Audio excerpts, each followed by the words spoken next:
2025 সাল হতে পারে ঢাকায় সিনেমার জন্য আশাব্যঞ্জক এক বছর। মুক্তির অপেক্ষায় থাকা চলচ্চিত্রগুলো ফেরাতে পারে ঢালিউডের সুদিন।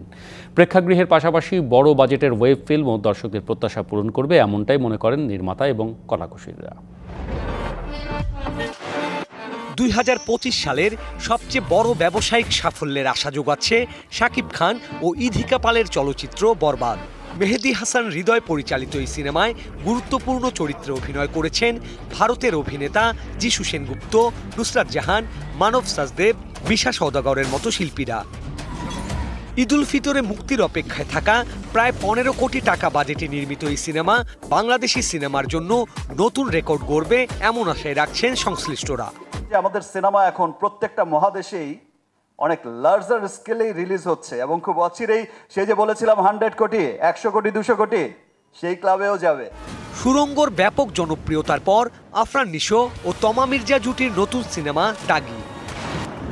রোমান্স, ড্রামা ও অ্যাকশনের মিশেলে শিহাব শাহীন পরিচালিত এই সিনেমা ঈদ উল ফিতরে শাকিব খানের বরবাদের সঙ্গে প্রতিযোগিতা করবে বলে আশা রাখছেন নির্মাতা ও কলাকুশলীরা। অনলাইন জগতের অন্ধকার দিক ও তার নেতিবাচক প্রভাব নিয়ে নির্মিত চলচ্চিত্র নীলচক্র। ইন্টারনেটের পরতে পরতে থাকা ভয়াবহ ফাঁদের গল্প নিয়ে নির্মিত এই চলচ্চিত্রে অভিনয় করেছেন আরেফিন শুভ, মন্দিরা চক্রবর্তী, ফজলুর রহমান বাবু, শিরিন আলম, দীপান্বিতা মার্টিন, খালেদা আক্তার কল্পনা সহ অন্যান্য শিল্পীরা।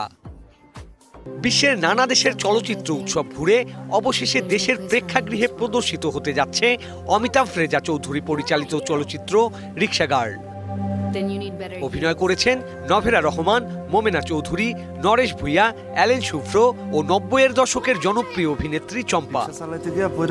গত বছর মুক্তি পায় সিয়াম আহমেদের নতুন সিনেমা জঙ্গলির ফার্স্ট লুক পোস্টার।